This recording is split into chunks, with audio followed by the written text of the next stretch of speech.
Abdurrahman bin Muljam, salah satu dari kaum Khawarij yang hatinya telah diracuni dendam. Ia menunggu, menanti detik kelalaian. Detik ketika Imam Ali sujud khusyuk menghadap Tuhannya. Tiba-tiba, pedang pengkhianatan itu terayun, menebas kepala Imam Ali. Darah suci memancar deras, membasahi wajah dan janggut.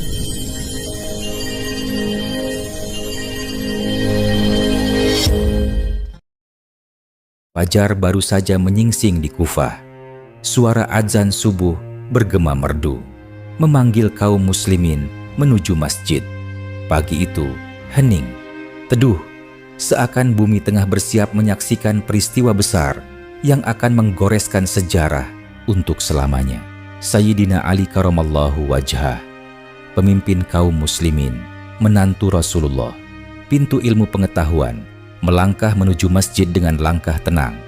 Di wajahnya terpancar ketentraman, meskipun hatinya telah tahu ajalnya kian mendekat. Rasulullah Shallallahu Alaihi Wasallam pernah mengabarkan bahwa Ali akan wafat dengan cara yang menggetarkan. Darahnya akan membasahi janggutnya sendiri pada bulan Ramadan. Di tengah barisan orang-orang beriman yang siap menunaikan sholat, tersembunyi seorang lelaki bernama Abdurrahman bin Muljam, salah satu dari kaum Khawarij yang hatinya telah diracuni dendam. Ia menunggu, menanti detik kelalaian. Detik ketika Imam Ali sujud khusyuk menghadap Tuhannya. Tiba-tiba, pedang pengkhianatan itu terayun, menebas kepala Imam Ali. Darah suci memancar deras, membasahi wajah dan janggut beliau. Namun bukan keluhan yang keluar dari lisannya, melainkan kalimat penuh keyakinan. Bismillah, wabillah, wa ala millati Rasulillah. Dengan nama Allah, demi Allah, dan di atas agama Rasulullah. Langit seakan berguncang. Orang-orang berhamburan keluar rumah, berlari menuju masjid dengan air mata bercucuran. Kaum muslimin tak percaya pemimpin agung mereka kini terbaring bersimbah darah. Putra beliau, Hasan bin Ali, segera mendekat. Dengan hati remuk redam, ia memeluk kepala ayahnya yang berlumuran darah. Sambil menahan tangis, Hasan berucap lirih, "Wahai ayahku, aku tidak kuasa melihatmu dalam keadaan ini. Hatiku hancur, jiwaku lebur melihat darahmu mengalir tanpa henti." Meski luka begitu perih dan racun dari pedang itu mulai menyebar ke seluruh tubuh, Sayyidina Ali tetap berusaha menyempurnakan salatnya. Dengan khusyuk, beliau mengusap tanah dan meletakkannya di dahinya, seraya berucap, "Dari tanah kami ciptakan kalian, ke tanah pula kami akan kembalikan kalian, dan darinya kami akan membangkitkan kalian kembali." Dengan tubuh menggigil menahan sakit, Sayyidina Ali menatap putranya penuh kasih. Beliau berucap dengan suara lemah tapi tegas, "Jangan bersedih, wahai Hasan. Setelah ini, ayahmu tak lagi merasakan pahitnya dunia. Nenekmu Khadijah, ibumu Fatimah, dan para bidadari telah bersiap menyambut kedatangan ayahmu. Tegar dan kuatlah engkau, karena engkaulah penerus perjuangan ini." Air mata Hasan tak terbendung. Ia terus memeluk ayahnya. Sementara Husain pun menangis terseduh di sampingnya. Hati keduanya tercabik-cabik menyaksikan kesyahidan sang ayah.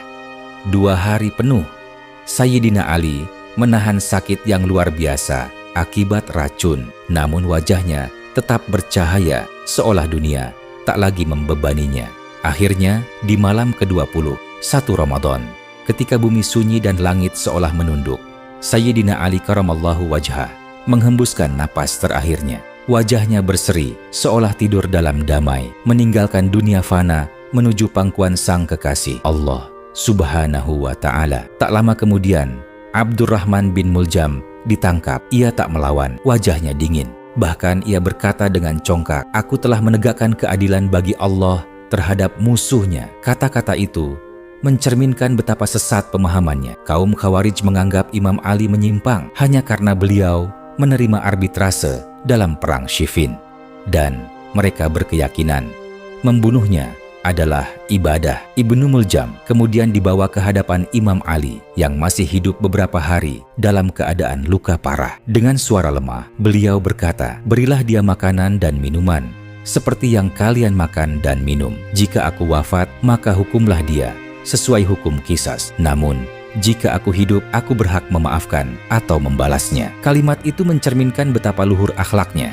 Meski tubuhnya hancur oleh pengkhianatan, beliau tetap menegakkan keadilan dan kasih sayang. Beberapa hari kemudian, Sayyidina Ali wafat di usia 63 tahun. Hari itu, langit Kufah seakan menangis. Bumi bergetar menyaksikan kepergian sang singa Allah, pahlawan di medan perang, lautan ilmu, dan kebijaksanaan.